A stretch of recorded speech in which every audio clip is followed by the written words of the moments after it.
Phone की घंटी तो सुनी, मगर आलस की वजह से रजाई में ही लेटी रही। उसके पति राहुल को आखिर उठना ही पड़ा। दूसरे कमरे में पड़े फ़ोन की घंटी बजती ही जा रही थी। इतनी सुबह कौन हो सकता है जो सोने भी नहीं देता। इसी चिड़चिड़ाहट में उसने फ़ोन उठाया। हेलो, कौन? तभी दूसरी तरफ से आवाज़ सुन सारी नींद खुल गई। नमस्ते पापा। बेटा, बहुत दिनों से तुम्हें मिले नहीं, सो हम दोनों 11 बजे की गाड़ी से आ रहे हैं। दोपहर का खाना साथ में खाकर हम 4 बजे की गाड़ी में वापस लौट जाएंगे। ठीक है? हाँ पापा, मैं स्टेशन पर आपको लेने आ जाऊंगा। फ़ोन रखकर वापस कमरे में आकर उसने रचना को बताया कि मम्मी पापा 11 बजे की गाड़ी से आ रहे हैं और दोपहर का खाना हमारे साथ ही खाएंगे। रजाई में घुसी रचना का पारा एकदम 7वें आसमान पर चढ़ गया। कोई इतवार को भी सोने नहीं देता। अब सबके लिए खाना बनाओ, पूरी नौकरानी बना दिया है। गुस्से से उठी और बाथरूम में घुस गई। राहुल हक्का बक्का हो उसे देखता ही रह गया।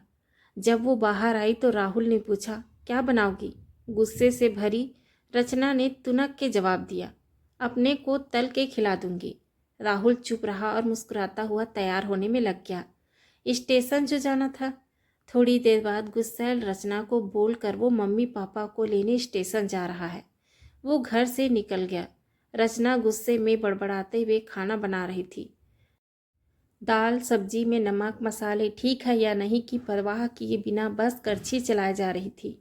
कच्चा पक्का खाना बना बेमन से पराठे तलने लगी, तो कोई कच्चा तो कोई जला हुआ। आखिर उसने सब कुछ खत्म किया। नहाने चली गई। नहा के निकली और तैयार होकर सोफे पर बैठ मैगनीज के पन्ने पलटने लगी। उसके मन में तो बस यह चल रहा था कि सारा संडे खराब कर दिया। बस अब तो आए, खाए और वापस जाए। थोड़ी देर में घर की घंटी बजी तो बड़े बेमन से उठी और दरवाज़ा खोला।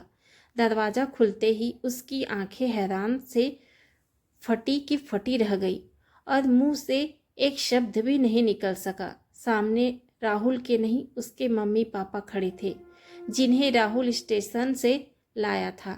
मम्मी ने आगे बढ़कर उसे झिंझोड़ा। अरे क्या हुआ? इतनी हैरान परेशान क्यों लग रही है? क्या राहुल ने बताया नहीं कि हम आ रहे हैं?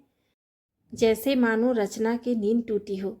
नहीं मम्मी, उन्होंने तो बताया था, पर चलो आप अंदर तो आओ। राहुल तो अपनी मुस्कुराहट रोक नहीं पा रहा था।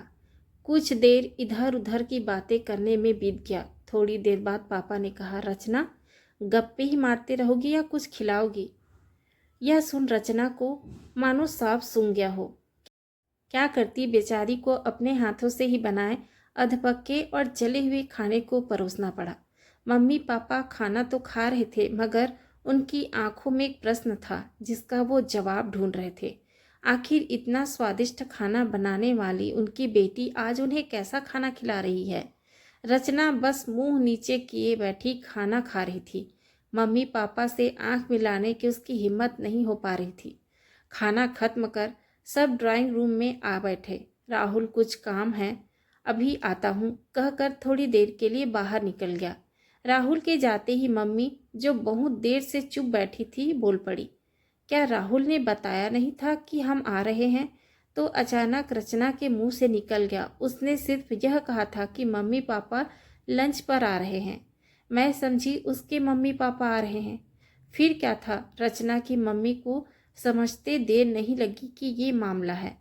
बहुत दुखी मन से उन्होंने रचना को समझाया, बेटी, हम हो या उसके मम्मी पापा, तुम्हें तो बराबर का सम्मान करना चाहिए।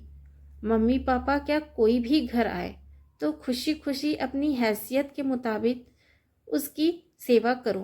बेटी, जितना किसी को सम्मान दोगी उतना तुम्हें ही प्यार और इज्जत मिलेगी। जैसे राहुल हमारी इज्जत करता है, उसी तरह तुम्हें भी उसके माता पिता और संबंधियों की इज्जत करनी चाहिए। रिश्ता कोई भी हो, हमारा या उसका, कभी फर्क नहीं करना।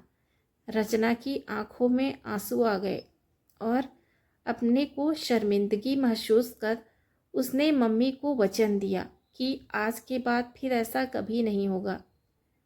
तो दोस्तों, मेरी आज की कहानी आपको कैसी लगी कमेंट के माध्यम से ज़रूर बताइएगा।